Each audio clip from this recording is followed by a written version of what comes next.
அறிவுக்கு ஏற்ற ஒரு சித்தாந்தம். அரபு நாடுகள் எல்லாம் பாத்தீங்கன்னு சொன்னா, இப்ப நம்ம ஊர்கள்ல எல்லாம் வீட்டுக்கு ஒரு 2-3 குமர் இருக்கும். வசதி இல்லாத காரணத்தினால 25 வயசு குமர், 30 வயசு குமர்லாம் இருக்குது. அரபு நாட்டுக்கு போனீங்கன்னு சொன்னா வீட்டுக்கு வீடு ஆண் குமர்கள் இருக்குது. அங்க போனீங்கன்னு சொன்னா அங்கங்க 30 வயசு பையனு கல்யாணம் ஆகல, 25 வயசு ஆயிடுச்சு கல்யாணம் ஆகல. ஏண்டா கல்யாணம் ஆகல? வசதி இல்ல, மகருக்கு காசு இல்லங்கிறான். அரபு நாடுகளுக்கு போனா வீட்டுக்கு வீடு ஆண் குமர்கள் தேங்கி கிடக்குது.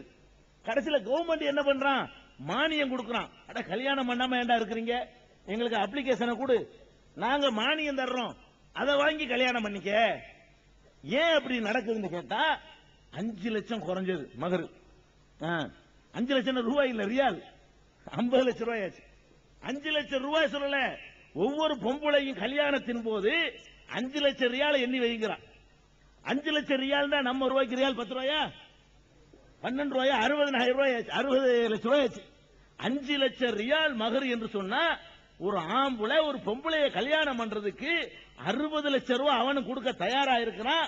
இவனும் வாங்காம கட்டிக்கிற தயாரா இல்ல. எண்ணி வைட 60 லட்சம் ரூபாய கேட்கிறான். அப்ப 60 லட்சம் ரூபாய் கொடுக்க முடியாதவனுக்கு கவர்மெண்ட் மானியம் கொடுக்குது. மானியம் கொடுத்த பிறகு இன்றைக்கு திருமணங்கள் நடக்கக்கூடிய காட்சியை பார்க்கிறோம். நம்ம நாட்டில் ஒரு அழகான பழமொழி சொல்லுவாங்க, 5 பெண்களை பெற்றால் அரசனும் ஆண்டியாவான். அது அந்த காலத்துல, இப்ப 2 போதும். அந்த காலத்துல தான் 5 பொம்பளை பிள்ளையை பெற்றவன அரசன் ஆண்டியா போறது. இப்ப பழமொழியை மாத்திக்கலாம் வேணும்னா, 2 பெண் குழந்தையை பெற்றால் அரசன் ஆண்டி ஆயிருவான். அப்ப அரசனை ஆண்டி ஆக்கிடுறான். அங்க என்ன தெரியுமா, 2 பொம்பளை பிள்ளையை பெற்றா ஆண்டி அரசன் ஆயிருவான். என்னங்க 1.5 கோடி ஆச்சுலங்க, 60 லட்சம் ரூபான்னு சொன்னா 1.4 கோடி ஆச்சு. 2 பொம்பளை பிள்ளையை பெற்றான்னு சொன்னா 60 லட்சம் ரூபாய் 60 லட்சம் ரூபாய் 2 பேருக்கு வாங்கினா என்ன ஆச்சு? 1,20,00,000 ரூபாய் ஆச்சா? அப்ப பெரிய கோடீஸ்வரனா போயிடுறானே. அப்ப இஸ்லாமிய சமூக அமைப்பை நம்ம ஃபாலோ பண்ணுவதாக இருந்தால் அந்த மாதிரியான ஒரு சமுதாயம் உருவாகணும். அதனாலதான் அள்ளி போடுறான் அல்ல, வரதட்சணை வாங்காத சமுதாயத்துக்கு அல்லாஹ் என்ன செய்யறான்? பெரிய அற்புதம் நிகழ்ந்துகிட்டு இருக்குது. அறிவுக்கு பொருந்த மாட்டேங்குது. நீங்க நினைக்கிறீங்க எதனால வாங்குறீங்க? வரதட்சணை வாங்கினா நம்ம வளமாயிக்கலாம், 50,000 ரூபாய் வாங்கணும்னு சொன்னா நம்ம வாழ்க்கையை டெவலப் பண்ணிக்கலாம், மனம் வாங்கலாம், 2 லட்சம் வாங்கினா வீடு கட்டலாம் அப்படின்னு தான் நீங்க வாங்குறீங்க. ஆனா அல்லாஹ் மறந்து நீங்க வாங்குறீங்க. அவன் என்ன பண்றான் தெரியுமா? மாட்டுன்னு நிக்கிறான் பாருங்க, அதுக்கு அல்லாஹ் அப்படி நனையாபுரத்தில் அள்ளி போடுறாங்க. குர்ஆன்ல ஒரு கேரண்டி கொடுக்கறான் பாருங்க, வமை யத்தகில்லாஹ யஜஅல் லஹு மஹ்ரஜன் வ யர்ஸுகுஹு மின் ஹைஸு லா யஹ்தஸிப். எவன் அல்லாஹ்வை மாத்திரம் அஞ்சி நம்புகிறானோ, அல்லாஹ் எனக்கு தருவான் என்று உறுதியாக நம்பிக்கை வைக்கிறானோ, அவனுக்கு அல்லாஹ் என்ன செய்வான் தெரியுமா? யஜஅல் லஹு மஹ்ரஜா, அவனுக்கு ஒரு வழியை ஏற்படுத்துகிறான். அவனுக்கு வேற ஒரு ரூட் அவன் போட்டு கொடுக்கறான். நீ இப்படி ரூட்ல போகாதடா, நான் ரூட் போடுறேன் உனக்கு. யஜஅல் லஹு மஹ்ரஜா, அவனுக்கு ஒரு மஹ்ரஜை பாதையை நான் ஏற்படுத்துகிறேன். வ யர்ஸுகுஹு மின் ஹைஸு லா யஹ்தஸிப், அவன் நினைத்து பார்க்காத விதத்திலே வாரி வழங்குவேன். அல்லாஹ் சொல்றான், என் மேல நம்பிக்கை வச்சு இதை தூக்கி எறிஞ்சேன்னு சொன்னா நினைத்து பார்க்காத விதத்திலே என் அருளை சொரிவேன் அல்லாஹ் சொல்றான். அது அப்படியே இன்னைக்கு சவுதி அரேபியாவுல நிதர்சனமா கண்ணுக்கு முன்னாடி நடக்கிற காட்சியை பார்க்கிறோம். கொஞ்சம் யோசிச்சு பாருங்க, சவுதி அரேபியாவுடைய அந்த நாட்டினுடைய நில பரப்பை எடுத்துக்கொண்டு அதுல என்ன இயற்கை வளம் இருக்குன்னு யோசிச்சு பாருங்க. அந்த அந்த நாட்டில் என்ன உற்பத்தி ஆகும்? ஒன்னும் உற்பத்தி ஆகாது. ஆப்பிள் உற்பத்தி ஆகுமா? ஆரஞ்சு உற்பத்தி ஆகுமா? தக்காளி உற்பத்தி ஆகுமா? உருளைக்கிழங்கு உற்பத்தி ஆகுமா? அரிசி உற்பத்தி ஆகுமா? பருப்பு உற்பத்தி ஆகுமா? ஒன்னும் உற்பத்தி ஆகாது. அந்த நாட்டில் என்னதான் உற்பத்தி ஆகும்? வெறும் பேரிச்சம்பழம் மட்டும்தான் உற்பத்தி ஆகும். வேற எந்த மரமும், வெறும் பாலைவனமுங்க, பாலைவனம். ஒட்டகம் அந்த நாட்டில் இருக்கு, அவ்வளவுதான். ஆடுகள் கூட இப்ப இறக்குமதி பண்ண ஆரம்பிச்சுட்டானுவோ. ஒட்டகத்தையும் பேரிச்சம்பழத்தையும் தவிர எதுக்குமே லாயக்கு இல்லாத, உலகத்திலேயே வளம் இல்லாத ஒரு பகுதி இருக்குன்னு சொன்னா அந்த அரபு நாடை தான் சொல்லணும். அந்த நாட்டுல செல்வம் இருக்கிறத அறிவுக்கு பொருந்தல. ஒரு செல்வத்தை அடைகிறதா இருந்தாங்க, ஒரு வளமான நாடுகள்ல செல்வத்தை அடையலாம்.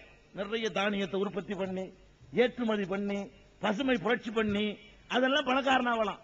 அல்ல ஆஸ்திரேலியா மாதிரி பால் புரட்சி பண்ணி, பாலை ஏற்றுமதி பண்ணி பணக்காரனாகலாம்.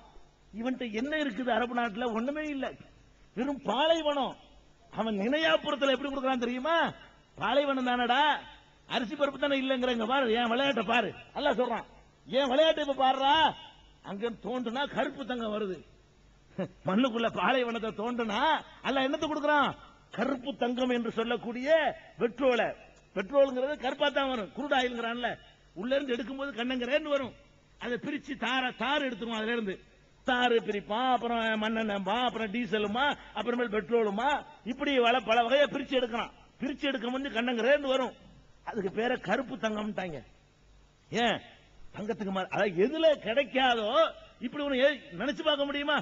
ஒரு வளமை இல்லாத ஒரு நாட்டுல இதுல அவன் கரெக்டா இருக்கிறான். அல்லா ரிஸ்க் தர்றவன்டா, மனுஷன் தர மாட்டான். ஒரு பெண்ணை கல்யாணம் பண்றதுக்காக வேண்டி அந்த குடும்பத்தை நசுக்க சொல்றியா, கொடுமைப்படுத்த சொல்றியா?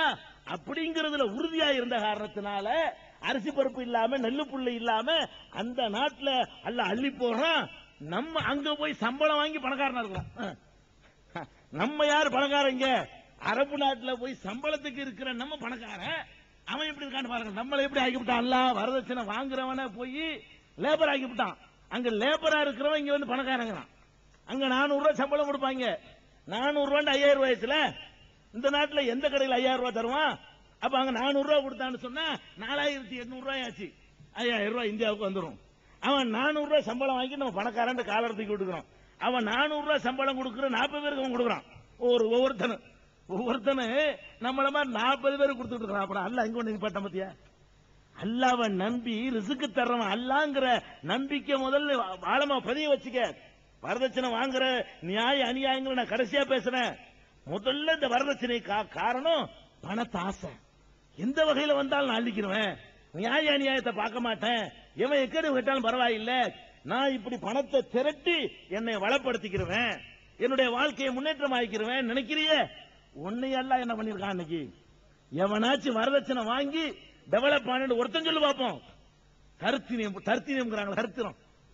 பிடிச்சு ஆட்டுது பாரு.